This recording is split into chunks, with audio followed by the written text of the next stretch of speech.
chapter 15. Baruch Hashem. So in Shemuel Aleph, there's 28 chapters. So we're more than halfway done with Shemuel Aleph. Baruch Hashem. And we're getting into the middle of Shaul's legacy over here. So yesterday we were speaking about Yonatan and how he snuck into the Philistines' garrison to steal weapons. And he had a miracle. And he said, if they say, come to me, that means I'll win. If they say, we'll come to you, that means we're going to lose. And we said that you didn't really fully rely on it. So that's why he was allowed to make such a sign. But the sages tell us that Yonatan's name actually changed. It's chud this that he had bitachon and Hashem. And that he went and made that suicide mission, quote unquote, and he won. Hashem added to his name a Hey. He's another one of those people that got a Hey added. He became Yehonatan. So really, if you're named after Yonatan, so really it should be called Yehonatan. You have to make sure to pronounce the person's name Yehonatan. In English, they call him Jonathan. But really, Jehonathan, right? Jehonathan. That's really going to be the proper name of Yehonatan after he got this miracle happen to him. Okay, so Perek 15. So it says, V'yomer Shmuel Shaul oti shalach Hashem nishmashchecha lemelech al amo Yisrael v'tashma lekol divrei Hashem. Shmuel says to Shaul, okay, listen, you fought the Plishtim, you consolidated everybody under you. That's it. I'm going to anoint you over the king of the people. Hashem sent me to anoint you over the king of the people. And now, since you're the king, so you have to listen to me. And he says, Kol Hashem, this is what Hashem says, that what? Pekadati et asher asa Amalek leIsrael. Hashem says, I remember what Amalek did to Israel, and now it's time to destroy all of Amalek. Shaul gets the big mission to destroy Amalek. You know, who's Amalek today? The commentaries say that Amalek is anybody who hates Jews for not a real reason, meaning not such a good reason. They have this like endless hatred that they're willing to sacrifice. You know, when you have an enemy, usually you run out of resources, you run out of energy. But Amalek, he doesn't care. He keeps going. It's almost senseless at one point. And why is this? Because you know how many people they were indoctrinated to hate Jews, and then they grew up and they learned about Jews and they learned about really what history was. And they ended up saying like, I can't believe that this is not what I thought it was. Everybody told me to hate Jews, but Jews are good people. I don't understand why they told me to hate them. Are you guys okay? Is it blowing cold air, or it's okay? Do you feel it's blowing cold air? I don't know. I'm asking. I don't know. No, it's warming up. It's warming up. Okay, Yeah. good. Fine. So what happens? So he says, now I'm asking you to go and strike down Amalek. But listen to the command he gets. Ta'alech v'kita et Amalek v'rachamtem et kol asher lo tachmol alav. Hemata mi'ish ad isha, me'olel v'ad yonek, mishor v'atzem, me'gamal ad chamor. He says you gotta go and have no pity on them. Destroy everything he has. Kill man, woman, infant and suckling, ox and sheep, camel and donkey. Everything destroyed, not one memory of Amalek left. And that is crucial because we're going to see that Shaul's mistake. Shaul fell. Why? Because he was machmadono. He was smarter than himself. He said to himself, I know what to do. And he didn't kill exactly everything that Shmuel said to do. And that's his downfall.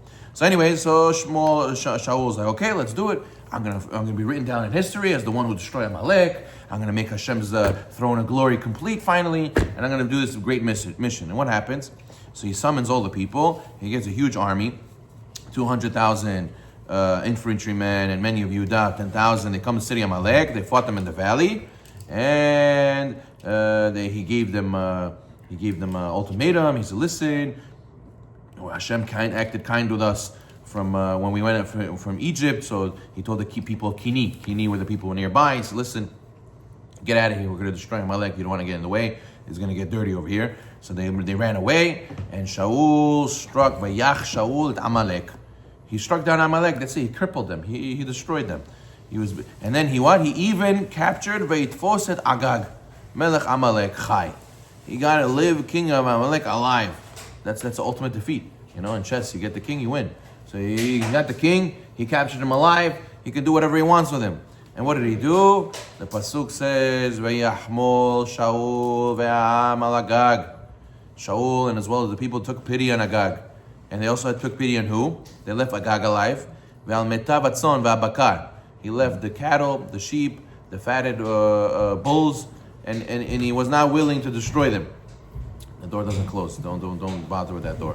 Close from the inside, but it's close from the outside. Okay, whatever it is, it's fine. So what happens? So now we see that Shaul made a mistake. Shaul made a mistake, and he should have listened, but he didn't listen. Now, it's okay. Okay, fine. It's good. It's good. The magic touch. It's good. Okay, it's okay. Leave it. Who cares? It's fine. Leave the door. Just stand there and hold it.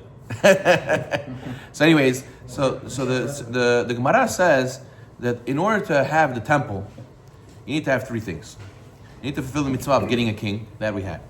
You need to annihilate Amalek, so that was what Shaul was sent to do. And then we could build the Beit HaMikdash. It has to be done in that order. It has to be the king, has to be appointed, then he goes and he kills Amalek, and then he goes and he builds the temple. And Amalek was a big representative of the Klippah and things that stand against Hashem. We know that Amalek is Gematria Safek, doubt, 240. So therefore, they're the ones they represent doubt in Hashem, doubt in the Torah. So therefore, everybody had to fulfill the mitzvah of Amalek, destroy Amalek. Now, why did Shaul not listen? What happened over here? So really, Rashi says the commandment was needed because the Amalekim were sorcerers. And they knew how to turn themselves into animals. They know how to disguise themselves. So Rashi says that's why Shemuel said, be careful to kill all the animals. The Midrash says Agag turned himself into an ox and his wife into a cow. And he was able to impregnate her before he died. And from there came Haman. So the Midrash says that you see, that's why Shemuel knew what was coming. And what? We think that we know better than our sages or than the Torah. And therefore what? Therefore we said that Kedat Yitzhak. If he would never have done Kedat Yitzhak, the Zohar says he would have stayed with a female soul. He would never be able to have kids. Because he did Akedat Yitzhak, so now he died on the altar, he got a male soul, and now he was able to have children. Avraham Avinu thought, how can I kill him? If I do Akedat Yitzhak, we're not going to have kids. Nabarot, if you do the mitzvah, that's why you're going to have kids. So therefore, a person has to realize that the same thing with our Torah and mitzvot, because you did the mitzvah, so you're going to be able to get the bracha. If you don't, we were talking this morning about the phone. We said that famous story one time where the guy always put his phone away. He didn't answer any phone calls during learning or during praying. So his wife called him from the supermarket. He didn't answer. He saw he had a missed call, but he didn't recognize the phone number. He says, "Why did I get a random phone number?" He calls back the phone number. It's some lady. He says, "What happened? Why'd you call me?" He says, "Oh, because I met your wife in the store. She didn't have her phone. Her phone died. She needed to reach you to buy this, buy that, but we didn't reach you. You didn't answer your phone." "Oh, okay, thank you very much." He said, "But listen, I heard on the voicemail you're Shlomi from the real estate." He said, "What do you do?" He said, "Oh yeah, I'm in real estate, whatever." "Oh yeah, you know what? I'm looking to sell my building. I have a building." They got the biggest deal of his life, commission-wise, from this lady, because she knew he was from real estate because of his voicemail that he didn't pick up during the learning or praying. So if he would have picked up the phone, he would have spoke to his wife, groceries, milk, cheese, and that's it. He hung up the phone, no deal. But because he didn't answer the phone, so ended up being got the biggest deal of his life. So you see, a person has to know from fulfilling the mitzvot and halakha, the biggest bracha game. Don't answer on your way. What? Don't answer on your way. That's what Rafal would say. Okay, fine. So now, Shaul, what does Shaul do? So Shaul said, listen, I kept the animals alive. You know why? Because I'm going to give korbanot. We're going to give korbanot from them. Why it should be a waste? I had checked them for any blemishes. He says, Yosef Chai says that the Sefer Chassidim writes that when you do black magic, they can't do black magic perfectly. Today, they have AI. Some people, they're very good. They know how to tell if a video is AI or not. You can see it's the mouth that looks a little funny. You see the physics don't add up, right? So you can tell if a video is AI. So the Sefer Chassidim says the same thing with black magic. Even if you turn yourself into an animal, you could notice, if you're a good eye, you could notice if it's sorcery or not. So he says, what was the aspect of sorcery? He says that everyone can change, the sorcery can change every aspect of your appearance to an animal, except for one of your eyeballs. Except for one of your eyes, it still looks like a human eye. You can tell human characteristics from one of your eye. So Shmuel told Shmuel asked Shaul, why didn't you kill all the animals? Shaul says, don't worry, they don't have any blemishes. Meaning, I checked all the animals. Don't worry, there's nobody who turned into himself an animal. There's no black magic Amalekim who turned themselves to animal. I know. If there would have been Amalekim, I would be able to see in their eyes. And that's the problem. That's the problem. Shaul, he thought he could rely on his eye, rely on his smarts, rely on his skills. And we have to have simple faith. Sometimes when you reach the highest levels, You know, it says in the Torah that the people who are the judges, they have to be the ones who cannot take bribes, because the bribes, they blind the eyes of the righteous, right? So what do you mean? They're chachamim, they're tzaddikim, they know how to tell who's right, who's wrong. No, it's a spiritual thing. It's not like a physical thing. It's a spiritual thing. That once you get bribed, you're not able to see the truth anymore. So the same thing with us. If we don't fulfill the word of Hashem, once we're deviating from what Hashem asks us, we're in danger. We're going to fall, Chaz v'shalom. No matter how strong or how smart, at the highest levels, you need to start working on the lowest fundamentals, which are simple faith in Hashem. And that's what Shaul was lacking. Shaul didn't know the simple faith of what the Navi told him to do. So now, what did he do? Why didn't he kill Agag? He should have killed Agag. Number one. He's the number one guy you should kill from Amalek. Why are you leaving him alive?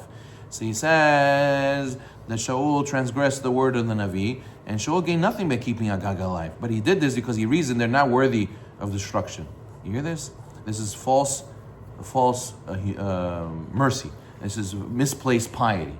Then what happens? That he said, listen, okay, God told us we have to destroy Amalek. Okay, but we can decimate their whole nation. Okay, so we leave one guy alive. Let Amalek exist. Maybe they'll do teshuvah, right?